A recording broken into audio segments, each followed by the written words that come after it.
My name is Rodrigo Loyola, and I am a member of the Palestine Solidarity Network.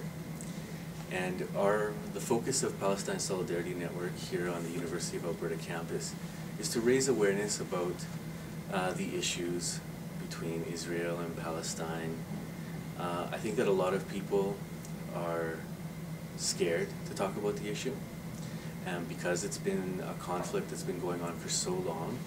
And not only that, I think that there's a lot of myths that have been created on both sides of the issue.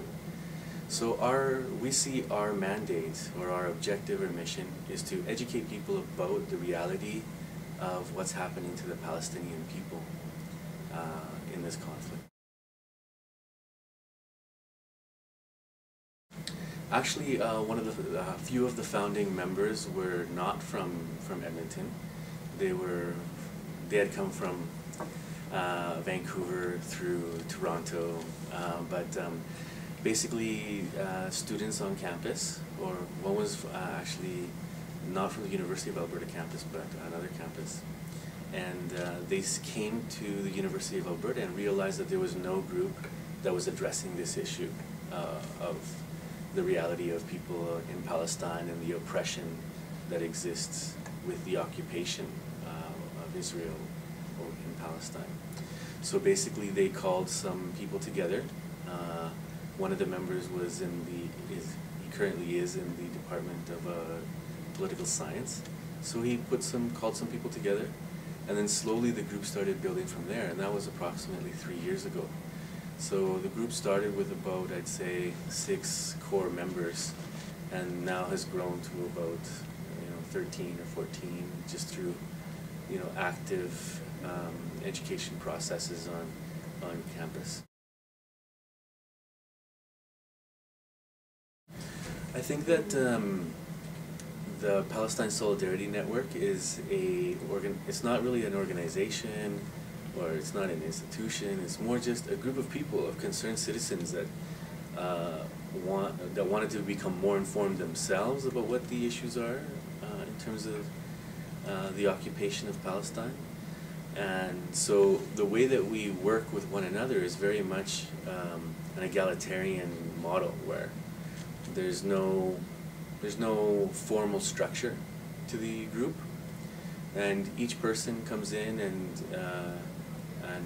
basically participates on a one-to-one basis with everybody else. I mean, like one person, one vote kind of idea.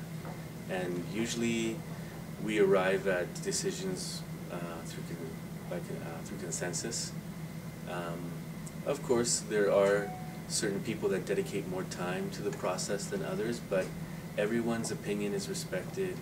Everyone has an opportunity to participate in the discussions and ultimately the decisions that we make. For example, we focus on educational activities here on the University of Alberta, and we bring in guest speakers from abroad. So, and then one of the main activities that we do is Israeli Apartheid Week, which we're currently doing at the moment, which is this week. So for example, we brought in Huwaida Araf, who's a member of the International Solidarity Movement with Palestine, and she's one of the main organizers of the flotillas that are going to Palestine next month.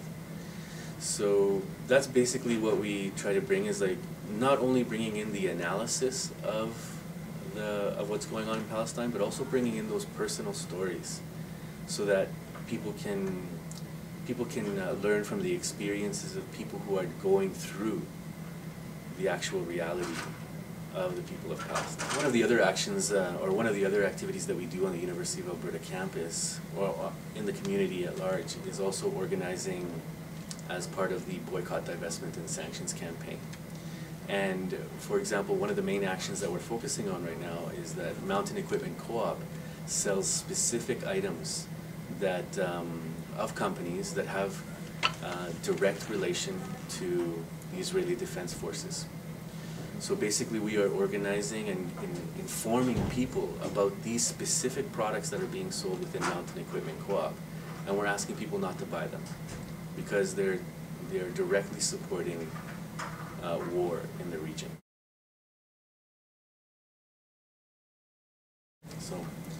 So basically, as we began organizing Palestine Solidarity Network here at the University of Alberta campus, we obviously were looking for funding opportunities. And so that was the main attraction to the Alberta Public Interest Research Group. But as we applied and then we became a working group of APIRG, we realized that there was many other resources that we could use to our benefit by being a working group of APIRG. So the funding is what initially drew us, but then also it was the networking capabilities, the ability that APIRG has to promote and help promote our events on campus. And not only that, there's the incredible resource there is the staff. So for example, Denise and Jess and Brooke, they're all people that have been able to help us out through processes, like if we have questions or anything like that, or even if we're just looking for some simple advice on how to approach something, we will often go to them. And because they have a little bit more experience working with other working groups as well. APIRG as a organization on campus actually helps network other working groups. So for example, when we go to the staff and we ask them questions, they'll let us know, oh, well, this other working group is working on something that it may not be similar, or perhaps it is, but that knowledge and experience is then transferred through the staff to us. And so then we're willing to look at other options of things that we hadn't considered before. So APIRG is much more than just a funding resource for student groups. And not only that, they offer a great deal of services there. You can leave a lot of your files. You can leave all your filing system with APIRG, which has been beneficial to us. The reason for that is because, for example, when we're doing an event on campus, and we need members from the group to post their campus, we can just leave the posters there at APIRG, and then everyone knows that that's the central location where they can be picked up, right? And the same goes for any other materials that we need to distribute amongst the group, because being a group that's fairly based upon an egalitarian model of organization, it helps to have a central location where everyone can go and know they can get the materials that they need in order to help in the processes that we're engaging with them.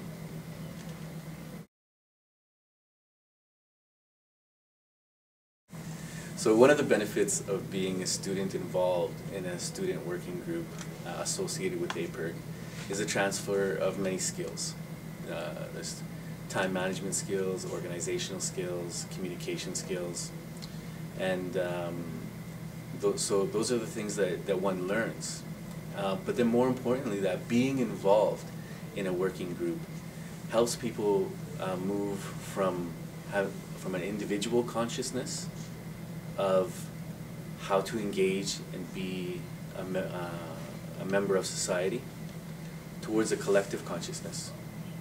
Because APIRG is encouraging working with other people on how do we transform our society.